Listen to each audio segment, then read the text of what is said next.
Ibn Mubarak disait Al-Isnadu min ad-din, walawla al-Isnad, laqala man sha'a ma sha'a.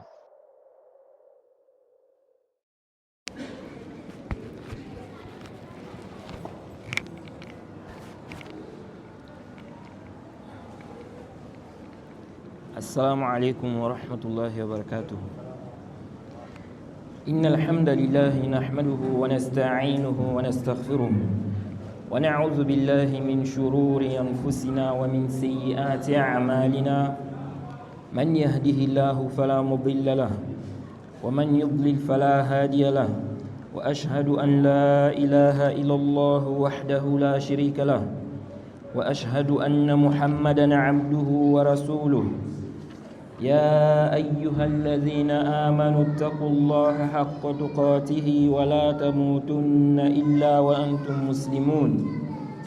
يا أيها الناس اتقوا ربكم الذي خلقكم من نفس واحدة وخلق منها زوجها وبث منهما رجالا كثيرا ونساء، واتقوا الله الذي تساءلون به والأرحام، إن الله كان عليكم رقيبا.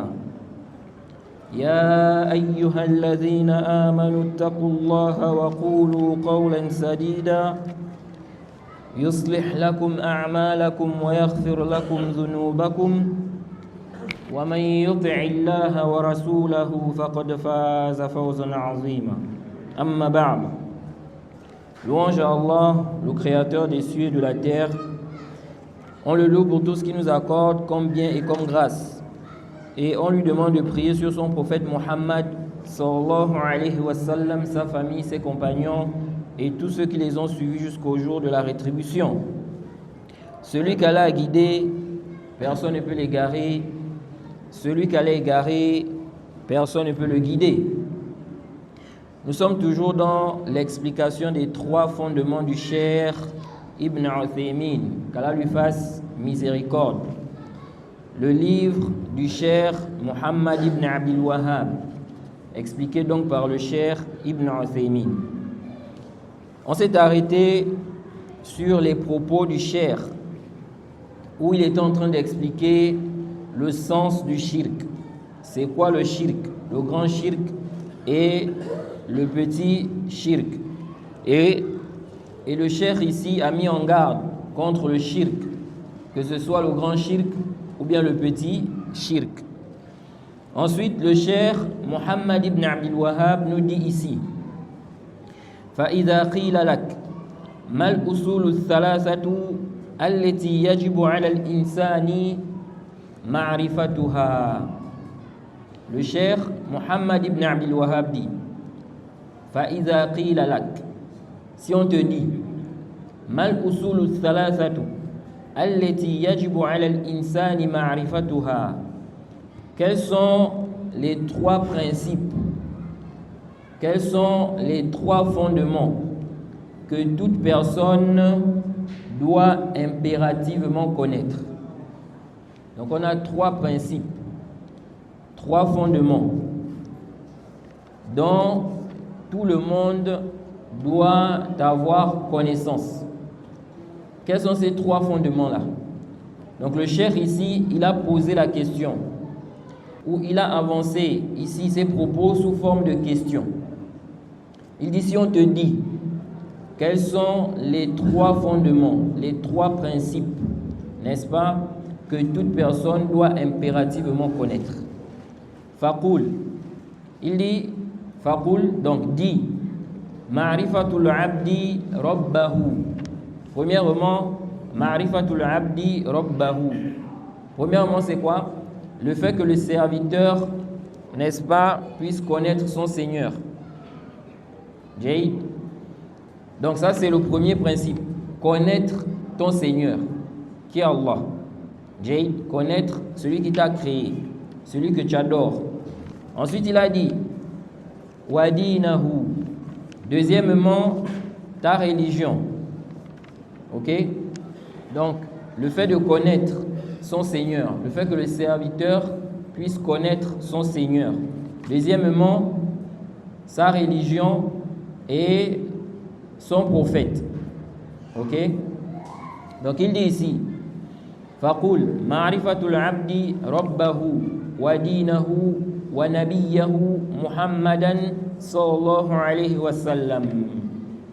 Donc, si on te pose la question, quels sont, n'est-ce pas, les trois principes que toute personne doit impérativement connaître, le cheikh dit, il s'agit du fait que le serviteur connaisse son Seigneur, sa religion et son prophète.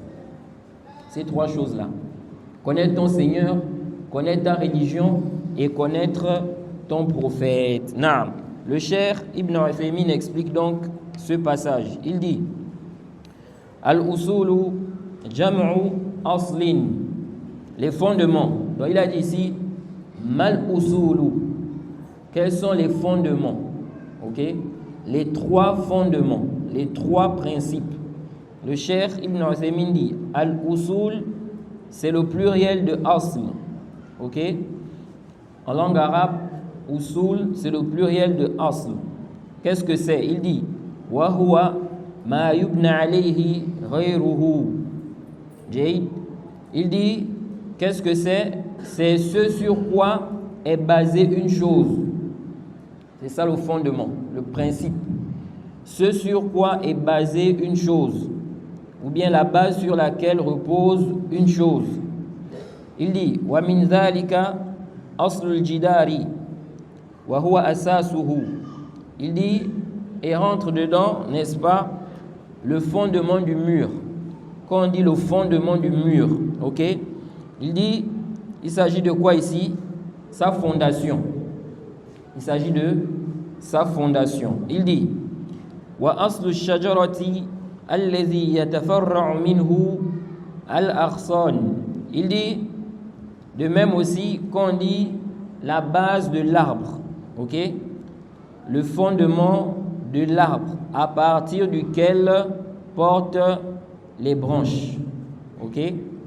Naam, il dit قال الله تعالى ألم ترى كيف ضرب الله مثلا كلمة طيبة كشجرة طيبة أصلها ثابت وفرعها في السماء.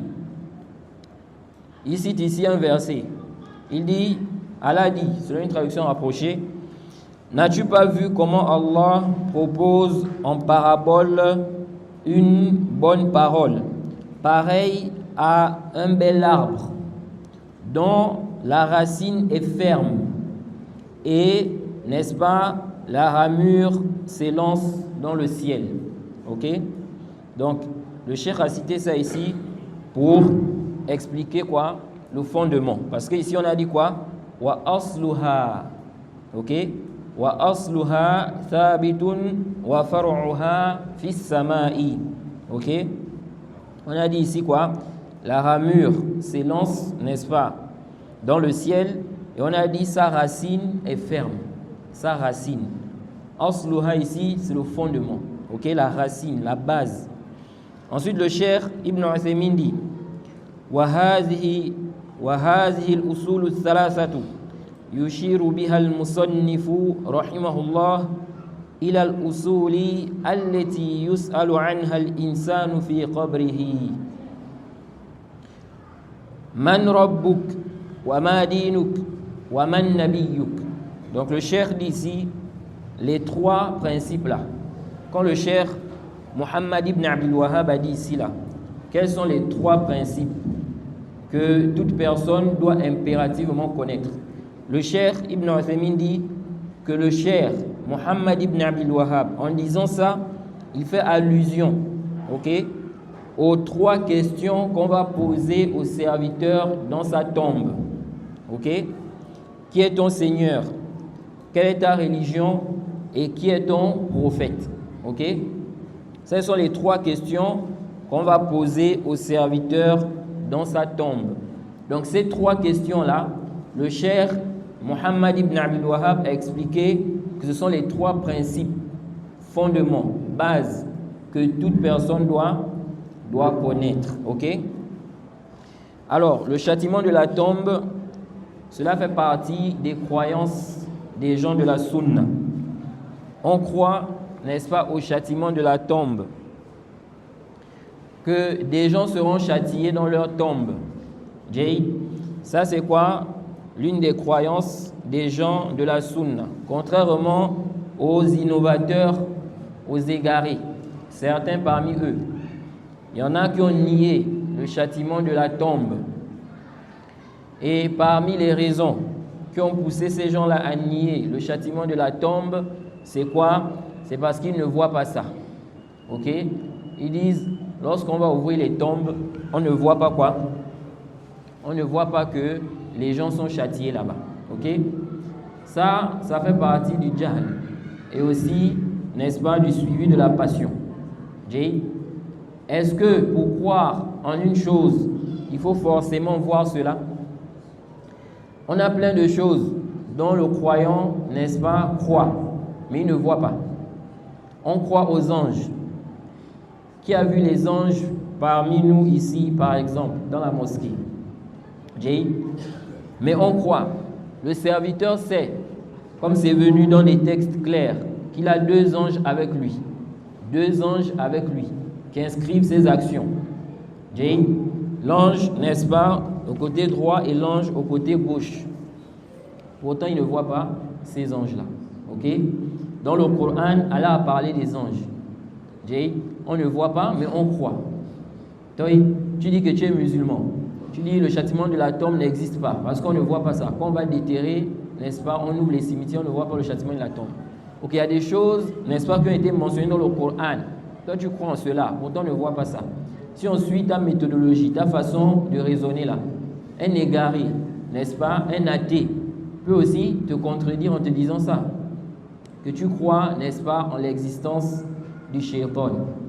Tu l'as vu. Tu crois, n'est-ce pas, en l'existence des anges. Tu as vu des anges, tu les as vus. Pourquoi tu crois? Et ainsi, il va te confondre. Et ainsi, il va quoi? Il va te réfuter. Comme pour toi, comme on ne voit pas, donc on ne doit pas croire. Ok? Ça là, c'est quoi? C'est complètement batilun. Et comme disait le cheikh Ibn Uthaymin, il dit, ça fait partie des sagesses d'Allah, qu'on ne voit pas le châtiment. Et c'est aussi, n'est-ce pas, une miséricorde. Imaginez-vous si, n'est-ce pas, on entendait le châtiment de la tombe. Quelqu'un maintenant, ou bien une famille, ils ont enterré leurs parents, ok? Et juste après l'enterrement, ils entendent le châtiment là. Ça va faire quoi? Ça va les perturber. Ça va perturber. Il y a des gens qui peuvent même avoir des crises cardiaques. Vous voyez? C'est pourquoi c'est venu dans un hadith que si ce n'était pas qu'on s'enterrait, qu'on enterrait les gens, ok? Le prophète dit qu'il allait demander à Allah de nous faire entendre le châtiment de la tombe. Vous voyez?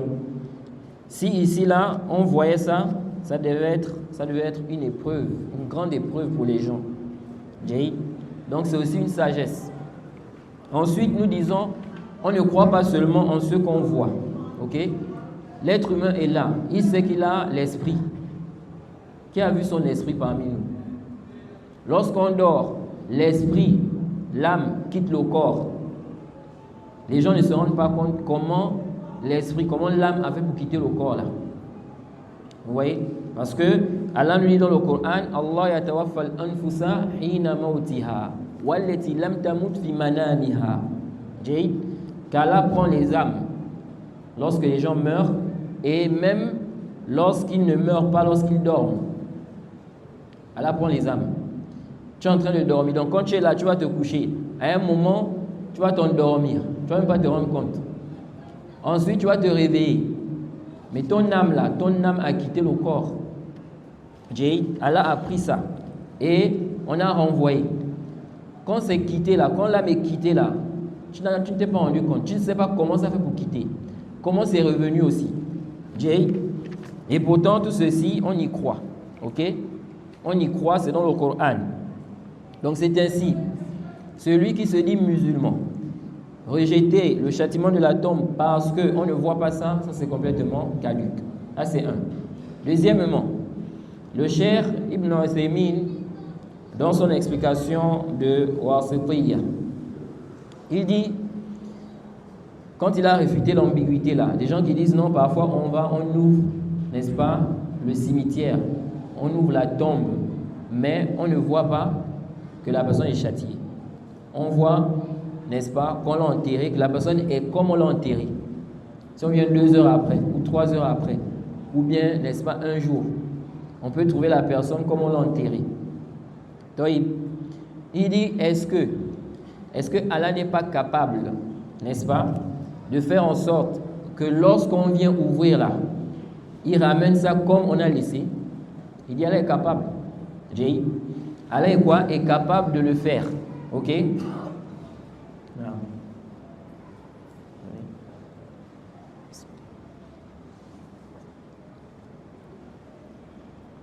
Farouk, le téléphone s'est mouillé.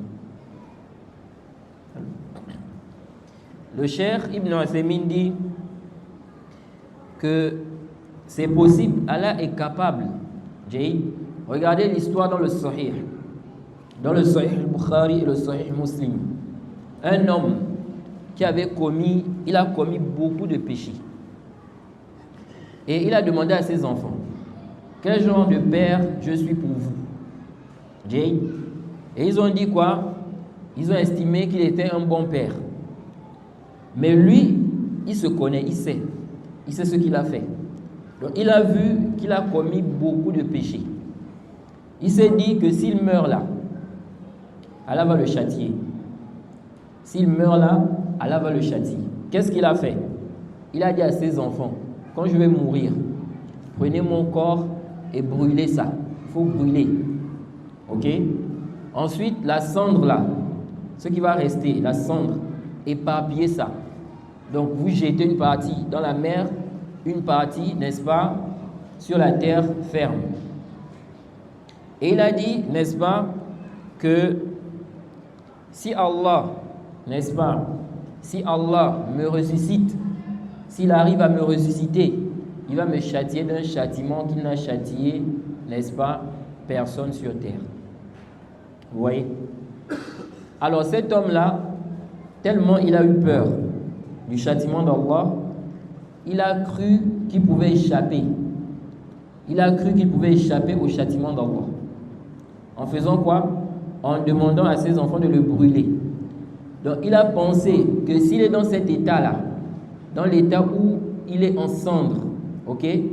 Donc complètement calciné, brûlé, en cendre, une partie dans la mer, une partie sur la terre ferme, il a pensé que dans cet état-là, il y a une possibilité qu'Allah n'arrive pas à le restituer, à le ressusciter. Vous voyez? Et lorsqu'il est mort, les enfants ont mis cela en application. Et Allah a demandé à la terre et à la mer de rassembler son corps. Et on a rassemblé son corps, n'est-ce pas? Et il était debout devant Allah, comme il était. Vous voyez? Et Allah lui a demandé, pourquoi tu as fait ça? Qu'est-ce qui t'a poussé à faire ça? Et il a dit quoi? Il a dit, la crainte, ta crainte, oh Allah, parce que j'avais peur. J'avais peur de toi. Ok? Et Allah lui a pardonné. Allah lui a pardonné. Ok?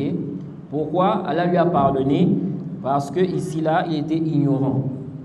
Il était ignorant que même dans cet état-là, Allah peut le ressusciter. Ok? Il était ignorant que même dans cet état-là, Allah peut le ressusciter, comme a expliqué le Cheikh l'Islam Ibn Taymiyyah, qu'Allah lui fasse miséricorde. Now, donc ici, là, on voit quoi? On voit que malgré qu'il était en cendre, ok, Allah, n'est-ce pas, l'a ramené dans son état. Donc, ça, c'est quoi? Ce n'est pas une chose impossible. On peut châtier quelqu'un dans sa tombe, ok? Quand vous venez pour ouvrir là, Allah ramène son état comme vous l'avez laissé, ok? Donc, vous n'allez pas voir ça, ok? Vous n'allez pas quoi? Vous n'allez pas voir cela. Comme aussi, Allah subhanahu wa ta'ala, n'est-ce pas, peut très bien, n'est-ce pas, faire en sorte qu'on ne voit pas simplement son châtiment. Ok? Il est châtié. Nous, on voit son corps là allongé, mais il est châtié. Ok? On ne voit pas ça. Ça, c'est quoi? Des choses qui ont un rapport avec l'invisible. On ne doit pas faire l'analogie. Parce que après là, ce qui se passe de l'autre côté là-bas, dans le barzakh, ce n'est pas comme ici. Ce n'est pas comme ici. Ok? Donc on ne doit pas faire quoi? On ne doit pas faire l'analogie. Ok? Si on regarde ici là, fi dunya, si quelqu'un on le met sous la terre, si quelqu'un on le met sous la terre, ok? Pendant qu'il est vivant, il va faire quoi? Hein? Il va mourir. Parce qu'il va s'étouffer. Ok? Mais quand tu es déjà mort, est-ce que c'est la même chose? Non. Jay, quand tu es déjà mort, ce n'est pas quoi? Ce n'est pas la même chose. Ok? Il ne faut pas faire quoi? L'analogie. C'est pour cela, le châtiment de la tombe là, ça s'applique même sur celui qui n'a pas été enterré. Ok? Quelqu'un maintenant, il n'a pas été enterré. Par exemple, il a fait un crash. N'est-ce pas? Il était dans l'avion. Et l'avion a fait l'accident. C'est explosé. Ils sont brûlés là-bas. Ok? Est-ce qu'on va dire que celui-là, il ne va pas subir le châtiment si Allah veut le châtier parce qu'il n'est pas enterré? Il va subir le châtiment. Parce que le châtiment là, si Allah veut te châtier, que ce soit, c'est-à-dire qu'on t'ait enterré ou non, il va te châtier. Regardez cet homme dont on a parlé tout à l'heure là, qui a demandé à ses enfants de le brûler. Ok? Il n'a pas été enterré. Mais Allah, n'est-ce pas, l'a ramené à son état. Ok? Donc, ce n'est pas parce que la personne n'est pas enterrée qu'elle ne sera pas quoi? Châtiée. Ok? Le châtiment est là. Ok? Ce n'est pas parce qu'on dit, n'est-ce pas, châtiment de la tombe, que ça veut dire que si tu n'es pas enterré, tu ne seras pas châtié. Comme a expliqué Ibn Hajar, on a appelé ça châtiment de la tombe parce que le plus souvent on enterre les gens. Ok? Ce n'est pas pour dire que si tu n'es pas enterré, tu ne vas pas être châtié. Allah châtie. Que tu sois enterré ou pas, Allah, s'il décide de te châtier, il va te châtier. Les anges vont te poser des questions. Que tu sois enterré ou pas. Ok? On a appelé ça châtiment de la tombe parce que le plus souvent les gens sont enterrés. Mais ça ne veut pas dire, n'est-ce pas, que celui qui n'est pas enterré, il ne sera pas châtié. Ok? Il y a un hadith qui est rapporté, n'est-ce pas, par l'imam Abu Daoud et autres concernant le châtiment de la tombe qui, n'est-ce pas, clarifie ce que le cheikh Ibn Uthaymin a expliqué ici là. L'imam Abu Daoud, dans ses sunan, il a mis là-bas, n'est-ce pas, il a un livre dans les sunan, n'est-ce pas, Kitab al-Sunnah, ok, le livre de la Sunna, qui est aussi un très bon livre sur les questions, n'est-ce pas, de manhaj, ok, sur les questions de croyance. Et malheureusement, beaucoup de gens s'égarent dans ces questions-là, les questions de manhaj. Beaucoup de gens s'égarent dans ça et beaucoup de gens n'accordent pas vraiment de l'importance à cela. Ok? C'est important de connaître le manhaj, la méthodologie. Car ne pas connaître cela, c'est parmi les causes d'égarement. Comme vous voyez aujourd'hui des gens qui écoutent n'importe qui. Il y a des gens aujourd'hui là, ils écoutent n'importe qui. Dès que quelqu'un parle seulement de l'islam, c'est fini. Il tend son oreille. Ok? Il ne connaît pas que dans l'islam, on n'écoute pas n'importe qui. Ok? Et vous allez voir quelqu'un, il va enseigner, il va dire, moi j'enseigne le tawhid. Ok? J'enseigne le tawhid. Depuis des années, il n'a jamais parlé de ce point-là. Est-ce qu'on doit écouter, n'est-ce pas, tout celui qui s'exprime sur l'islam? Est-ce qu'on peut tendre son oreille? Ok? Il ne va pas parler de ça. Les fréquentations. Hein? Est-ce qu'on doit marcher avec des mauvaises personnes? Les innovateurs, les égarés. Tout ça là, il ne parle pas de ça. Ok? Et à cause de ça, à cause de l'incompréhension de cela, beaucoup de gens s'égarent. Les mises en garde. Est-ce qu'on doit faire des mises en garde? Est-ce que c'est permis de faire des mises en garde? Est-ce que c'est autorisé? Jay, envers, n'est-ce pas, ceux-là qui méritent des mises en garde. Tout ça là, ce sont des questions de manhaj. Jay, ce sont des questions de manhaj. Naam. Donc, l'imam Abu Daoud, dans ses sunan, il a mis Kitab al-Sunna, le livre de la Sunna. Et ce livre-là a été expliqué par plusieurs gens de science. Parmi eux, le cheikh Ubayd al-Jabiri. Il a expliqué ça. Kitab al-Sunna de Sunan Abi Daoud. De même aussi le cheikh Abdul Muhsin al-Abbad. Il a expliqué cela. Et j'ai d'ailleurs son explication ici, là, de Kitab al-Sunna. D'ailleurs, le cheikh al-Abbad, il a expliqué, n'est-ce pas, Sunan Abi Daoud, ok, de manière complète. Il a expliqué même, on va dire, les Kutub Sitta. Abu Daoud, Tirmidhi, Nasa'i, Ibn Majah, Bukhari, Muslim. Il a expliqué tout ça là. Quand il termine, il recommence. Il termine, il recommence.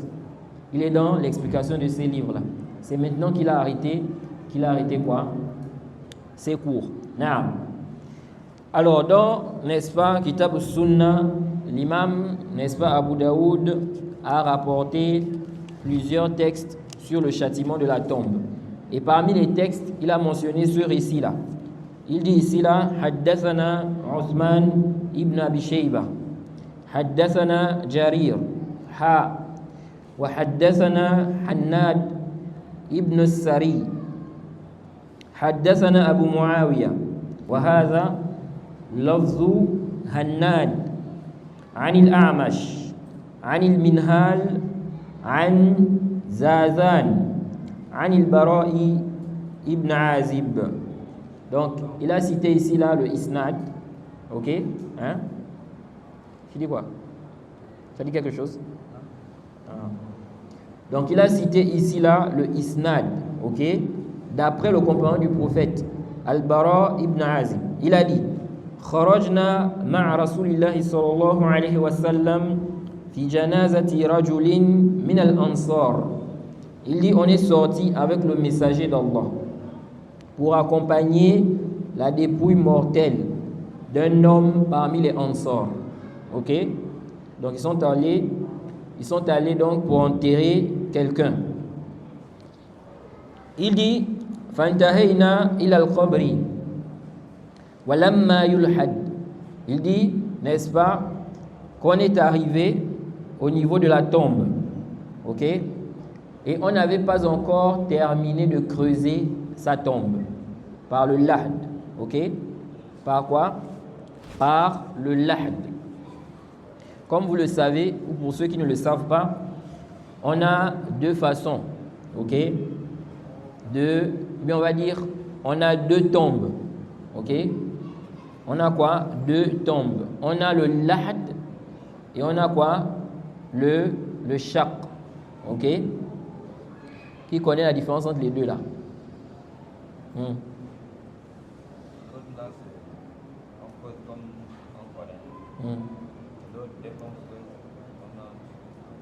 On creuse comme on connaît, c'est-à-dire?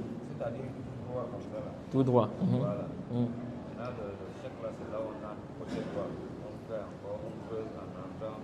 Attends. On a le shaq, on a le lahd. Le lahd, c'est quoi?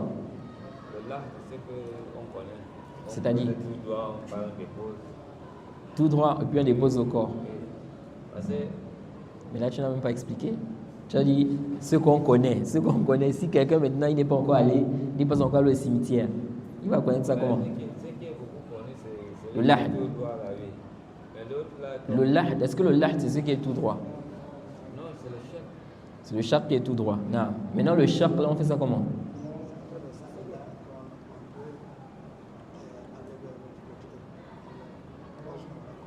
Non, ça, c'est le lahd.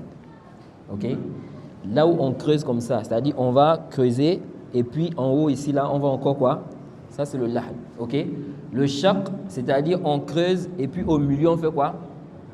On creuse encore. Ok? Ça, c'est quoi? C'est le shaq. Et donc ici, là, il devait faire quoi? On devait faire le lahd. Ok? Ils n'avaient pas encore terminé de faire. Ils avaient déjà commencé à creuser, mais ils n'avaient pas encore terminé. Ok? Et donc, il dit, ils sont arrivés, n'est-ce pas, avec le prophète. Il dit, Fajalasa Rasulullah sallallahu alayhi wa sallam. Le prophète s'est assis.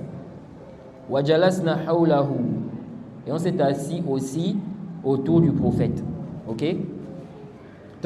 Souvent, il y a des gens, quand on finit d'enterrer, n'est-ce pas, le mort, ils font des exhortations.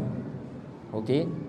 Quand on regarde, n'est-ce pas, dans les textes, en réalité, ce n'est pas rapporté. Ok? Si on doit parler même d'exhortation, c'est avant l'enterrement. Ok? Ici, on voit quoi? Qu'on n'avait pas encore enterré la personne. Ils étaient en train de creuser, ça tombe. Ils ont dit fajalasna hawlahu ka'annama ala ru'usina at-tayr. Ils ont dit on s'est assis autour du messager. Il dit dans un silence tel qu'on dirait que des oiseaux, n'est-ce pas, perchaient sur nos têtes.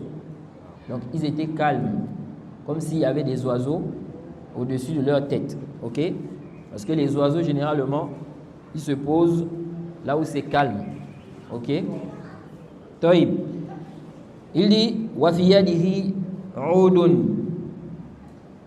yankutu bihi fil ardi. Donc, il dit le prophète avait un bois sur sa main. Ok? Il avait un bois ou dans sa main. Le prophète avait un bois dans sa main. Il frappait le sol avec. Ok?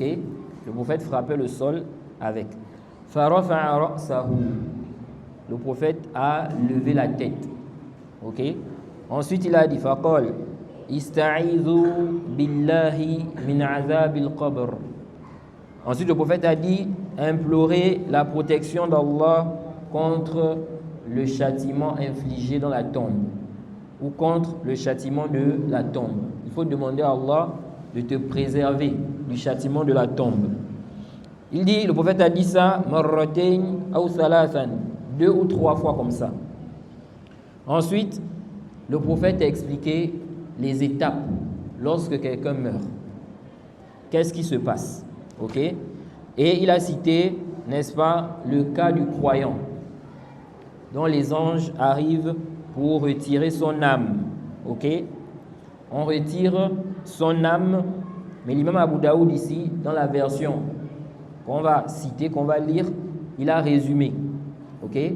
Il n'a pas apporté tous les détails. Il a mentionné ça, n'est-ce pas?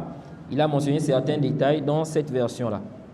Donc ici, là, il a dit وَقَالْ وَإِنَّهُ لَا يَسْمَعُ خَفْقَ نِعَالِهِمْ إِذَا وَلَّوْا مُدْبِرِينَ حِينَ يُقَالُ لَهُ يَا هَذَا مَنْ رَبُّكَ وَمَا دِينُكَ وَمَا دِينُكَ وَمَا نَبِيُّكَ.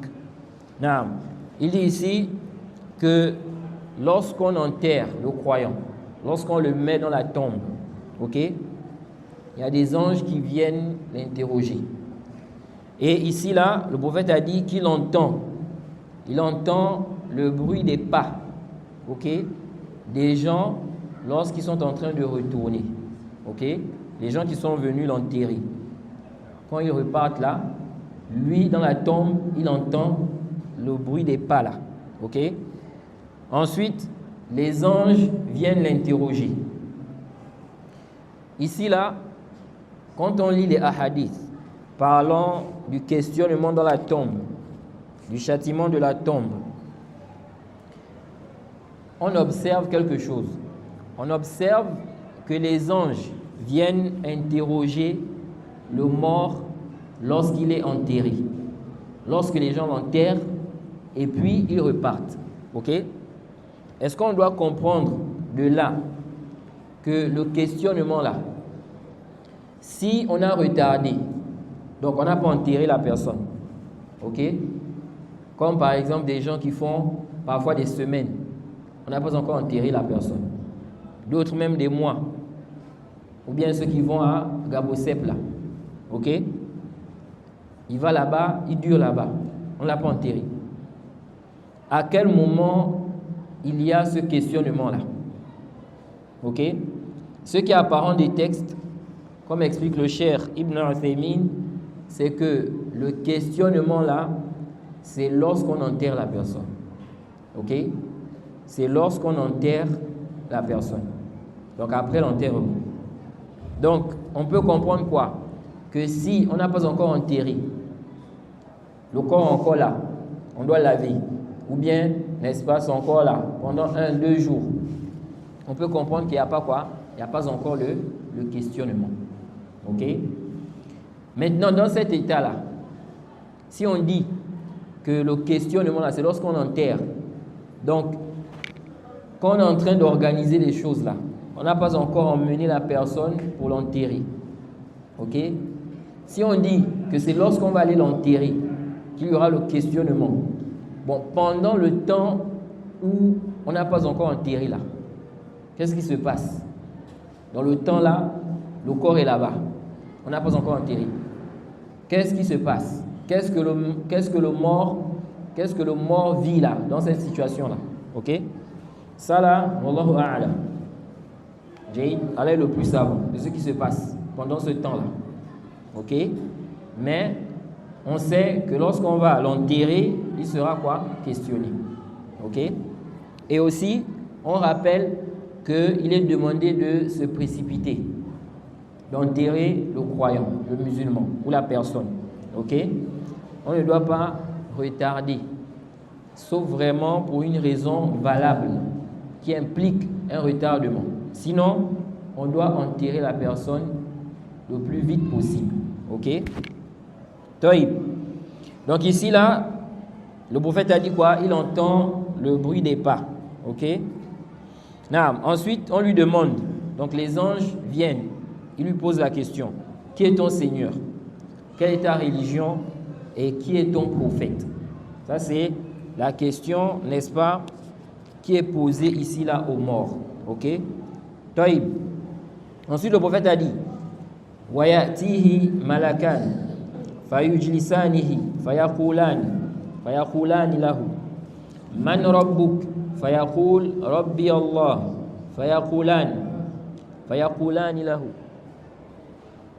فيقولان له ما دينك فيقول ديني الإسلام ديني الإسلام فيقولان له ما هذا الرجل الذي بعث فيكم قال فيقول هو رسول الله فيقولان وما يدرك فيقول قرأت كتاب الله فآمنت به وصدقت. Donc les deux anges là, ok, vont lui demander. Donc ils vont le faire asseoir dans la tombe, ok. Ils vont lui demander qui est ton Seigneur, et il va dire mon Seigneur c'est Allah. Ils vont lui dire quelle est ta religion, et il va dire ma religion c'est l'islam. Et ils vont lui dire qui est cet homme qui a été envoyé, n'est-ce pas, pour vous, vers vous. Il va dire quoi? C'est le messager d'Allah. Ok? Et on va lui demander comment as-tu su cela? Il dira j'ai lu le livre d'Allah et j'ai cru. Ok? Taïb. Ensuite, il dit Fayunadi munadin minas samai an qad sadaqa abdi. Ok? Donc, une voix, ok? Une voix sortira donc du ciel là-bas qui dira qu'il a dit la vérité. Mon serviteur a dit la vérité. Ok? Et on dira préparez-lui, n'est-ce pas, un lit et des vêtements du paradis. Ok? Ensuite, qu'est-ce qui se passe? Faftahu lahu baban ila al-jannah. Ok? Ouvrez-lui, n'est-ce pas, une porte vers le paradis. Et donnez-lui des vêtements des gens du paradis. Des vêtements du paradis. Ok? Et depuis sa tombe là-bas, il va, n'est-ce pas, sentir une bonne odeur. L'odeur, n'est-ce pas, du paradis. Et on va élargir sa tombe. Ensuite, le prophète a dit, quant aux mécréants, وَتُعَادُ رُوحُهُ فِي جَسَدِهِ, on va ramener son âme, n'est-ce pas, à son corps. Ok? وَيَأْتِيهِ مَلَكَانِ فَيُجْلِسَانِهِ فَيَقُولَانِ, deux anges vont venir et ils vont lui poser, n'est-ce pas, les questions suivantes. Ils vont le faire asseoir. Ils vont lui demander qui est ton Seigneur? Man rabbuk, qui est ton Seigneur? Il va dire ha la adri. Ok? Il va dire quoi? Je ne sais pas. Je ne sais pas. Ok? À cause de la peur. Vous voyez? La peur qu'il aura là il va quoi? Il ne pourra pas répondre. Il ne va pas répondre. Il va dire je ne sais pas. Ok? Sachant que, en réalité, comme on va voir, n'est-ce pas? Comme on va voir, il a menti. Ok? Il a quoi? Il a menti. Il sait. Il a reçu le message de l'islam, mais il a refusé. Ok? Il a fait quoi? Il a refusé, il est resté dans la mécréance. Non. Donc ici, là, on va dire, qui est donc ton Seigneur? Il va dire quoi? Je ne sais pas. Ok? Ensuite, on va lui dire, quelle est ta religion? Il va dire la même chose. La adri. Je ne sais pas. Et quel est cet homme qui a été envoyé pour vous? Il dira la même chose. Ok? Et on dira quoi? Une voix sortira du ciel, n'est-ce pas? Qu'il a menti. Il a fait quoi? Il a menti. Préparez-lui quoi? N'est-ce pas? Des vêtements de l'enfer. Ok? Des vêtements de l'enfer. Et ouvrez une porte, n'est-ce pas? Vers l'enfer. La chaleur de l'enfer là, le vent là, hein? Le vent qui brûle. Et la chaleur là, ça va venir le trouver là-bas. Ok? Dans sa tombe. Et qu'est-ce qui se passe? Le prophète dit ici que sa tombe sera rétrécie. Ok? Elle sera rétrécie de sorte que ses côtes vont se croiser, seront broyées. Qu'Allah nous en préserve. Non. Ensuite, le prophète dit ici quoi? Qu'un aveugle, n'est-ce pas, sera chargé de sa garde, muni, n'est-ce pas, d'un marteau, un grand fer, marteau. Il sera frappé avec cela. Ok? Pourquoi celui-là sera aveugle? Certains gens de science ont dit c'est pour qu'il n'ait pas de miséricorde envers lui. Ok? Pour qu'il n'ait pas de miséricorde envers lui. Parce que ce châtiment-là, c'est un châtiment qui est dur. Ok? Donc il sera aveugle, celui-là qui va le frapper là. Ok? Taïb. Ce hadith est rapporté par Abu Daoud, Ahmed, Tirmidhi, Abu Daoud, Ahmed, Nasa'i, allais-je dire, et autres. Et ici, là, une question se pose. On a vu ici que le croyant va répondre correctement. Mon Seigneur, c'est Allah. Ma religion, c'est l'islam. Ok? Et mon prophète, ou bien le prophète, n'est-ce pas? Celui qui a été envoyé pour nous, là, c'est le messager d'Allah. Ok? Taïb. Dans le hadith, là, on voit ce qui est apparent du hadith, n'est-ce pas? C'est qu'il ne sera pas châtié. Ok? Bon, est-ce que on sait déjà que le croyant va répondre correctement? Le croyant, celui qui est croyant, il va répondre correctement. Allah va lui faciliter afin qu'il réponde correctement. Mon Seigneur, c'est Allah. Ma religion, c'est l'islam. Et celui qui a été envoyé, c'est le messager d'Allah. Ok? Taïb. On sait aussi que parmi les musulmans, parmi les croyants, il y en a qui seront châtiés. Ok? Il y a des musulmans qui seront châtiés dans leur tombe et en enfer. Ok? Taïb, à cause des péchés qu'ils ont commis, comme le zina, ou bien le mensonge, ou bien le vol. Ok? Il y a des gens qu'Allah voudra châtier. Et il y a ceux-là qui seront pardonnés, parmi les musulmans. Ok? Et Allah connaît les cœurs des serviteurs. Il est sage.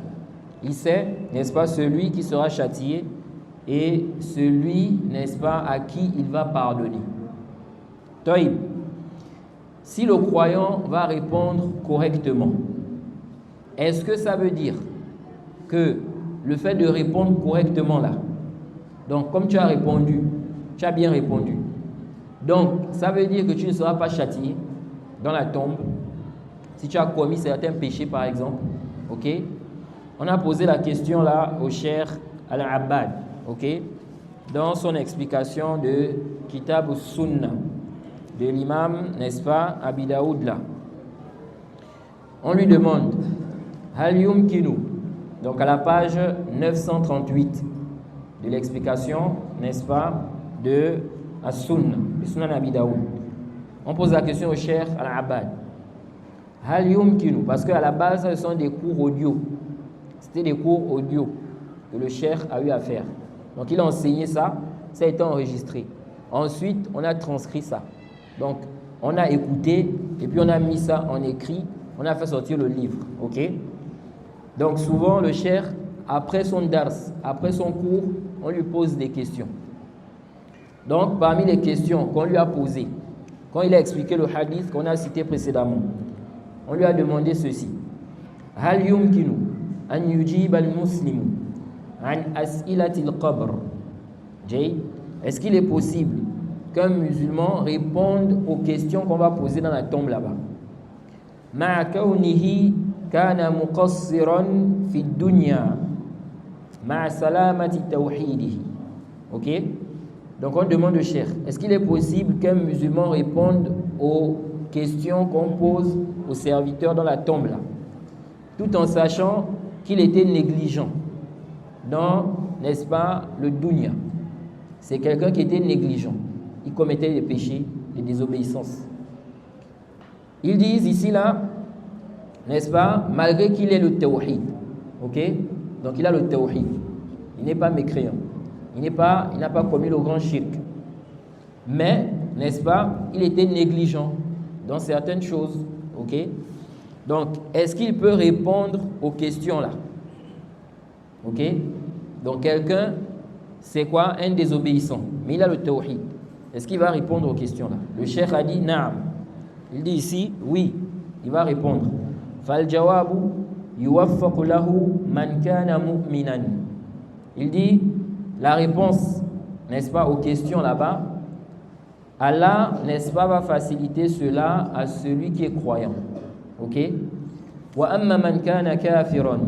Quant à celui qui est mécréant, ou munafiqan, ou bien hypocrite, fahadha la yujibu bil jawab al hasan abada. Quant au mécréant, ou bien à l'hypocrite, il ne va pas donner la bonne réponse. OK? Naam. Allahu Akbar, Allahu Akbar. Naam. Donc le cheikh Al-Abbad nous dit quoi ici? Il dit, donc il fait comprendre que le mécréant et l'hypocrite, ceux-là, ils ne vont pas donner la bonne réponse. OK? Il dit, wa amma ghayruhum min al-usat fayadkhuluna tahta mashiyatillahi. Il dit, quant aux pécheurs, OK, ceux qui ont commis des péchés, mais qui ne sont pas des mécréants, ni des hypocrites, ils sont sous la volonté d'Allah. فَقَدْ يَتَجَاوَزُ عَنِ الْعَاصِي مِنْ عَذَابِ الْقَبْرِ. Il se peut que le pécheur ne soit pas châtié dans sa tombe. OK? Allah lui pardonne. Donc il meurt, il n'a pas de châtiment dans la tombe. أَوْ مِنْ عَذَابِ النَّارِ. Il dit, ou bien, il peut être épargné du châtiment de l'enfer. Wallahu a'lam. Allah est le plus savant. Il dit, وَقَدْ يُجِيبُ بِالْجَوَابِ الْحَسَنِ فِي الْقَبْرِ وَلَكِنْ يُعَذَّبُ. Il dit, il se peut qu'il donne la bonne réponse dans la tombe, mais il est quand même châtié. OK? فَالَّذِي يُعَذَّبُ فِي الْقَبْرِ بِالنَّمِيمَةِ هُوَ مُسْلِمٌ وَلَمْ يَكُنْ كَافِرًا. Il dit, celui qui est châtié dans sa tombe à cause d'une namima, c'est un musulman, il n'était pas mécréant. OK? Le prophète a parlé, n'est-ce pas, de quelqu'un qui était châtié dans sa tombe à cause d'une namima. Une namima, c'est quoi? C'est-à-dire, tu prends des propos ici, là, chez un tel, tu emmènes ça chez un tel, tu prends là-bas, tu emmènes là-bas, dans le but de les séparer, de créer la division entre eux. OK? Tu veux diviser entre eux, comme certains parfois qui sont jaloux. La jalousie là, ce n'est pas seulement entre l'homme et la femme. OK? Même entre les amis, il y a la jalousie. Pourquoi un tel, il aime plus un tel? Pourquoi il aime plus que moi?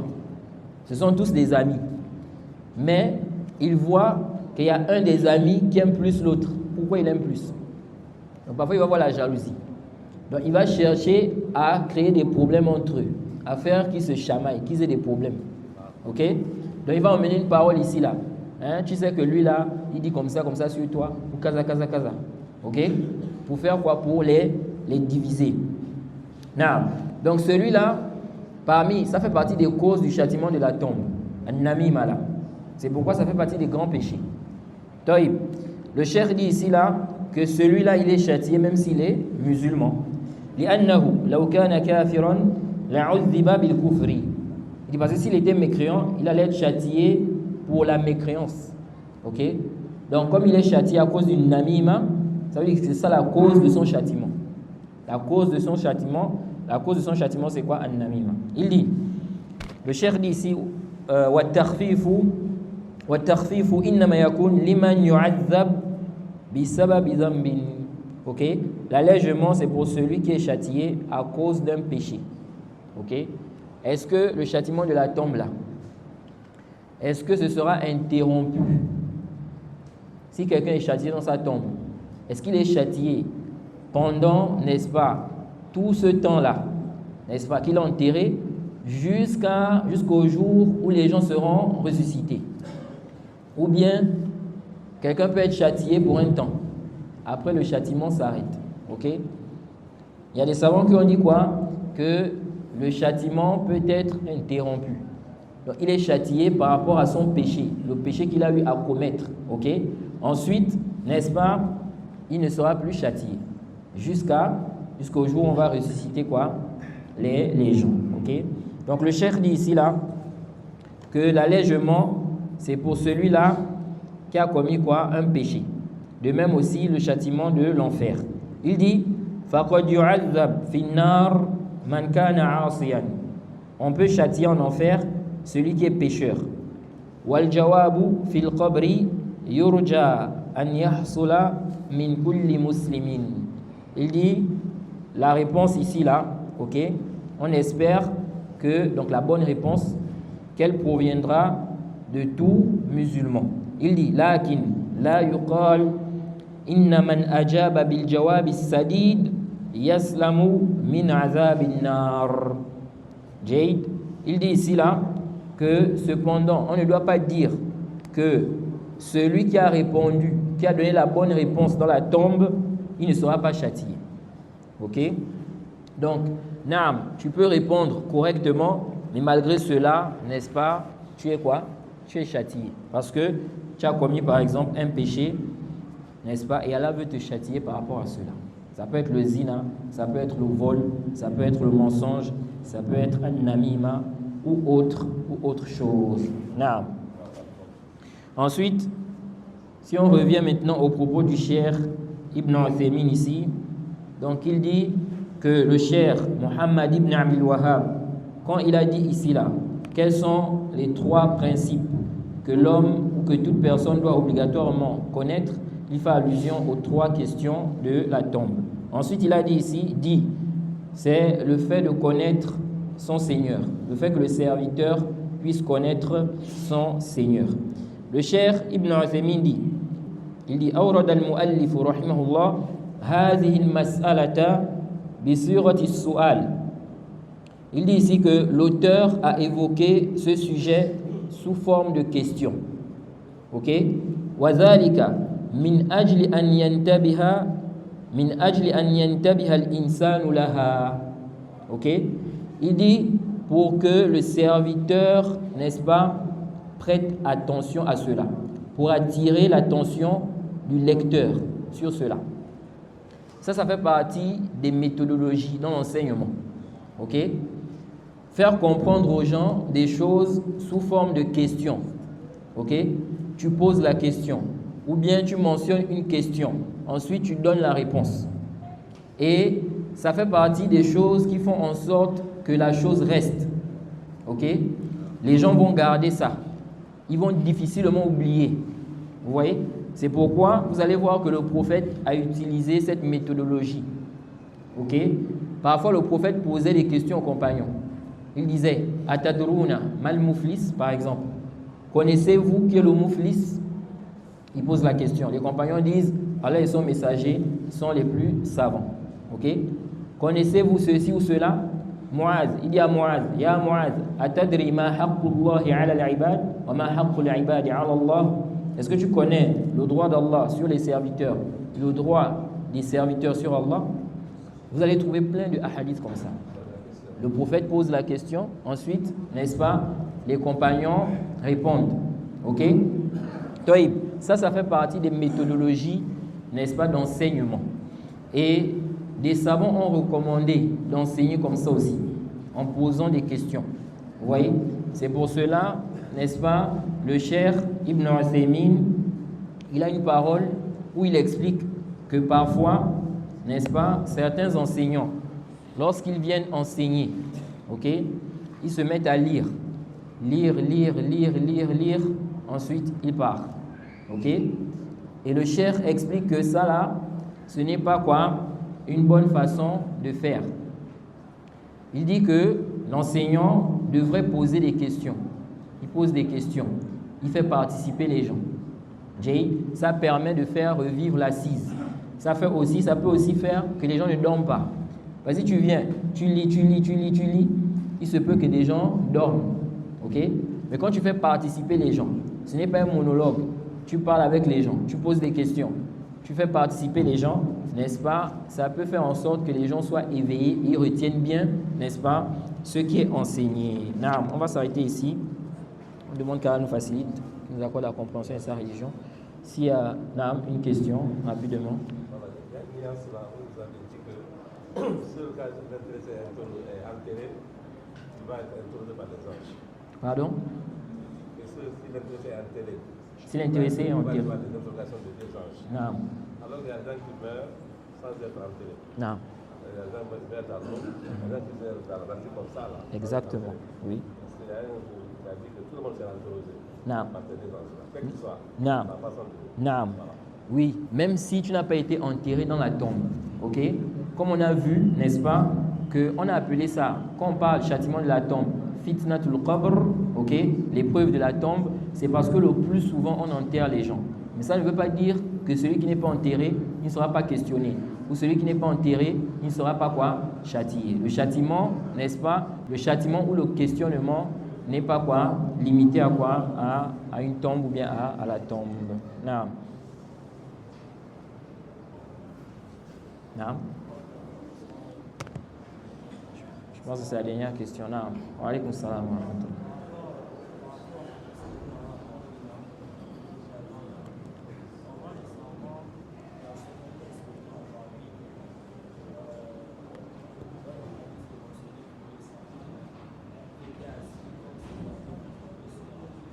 Pardon? Oui, parle un peu plus fort.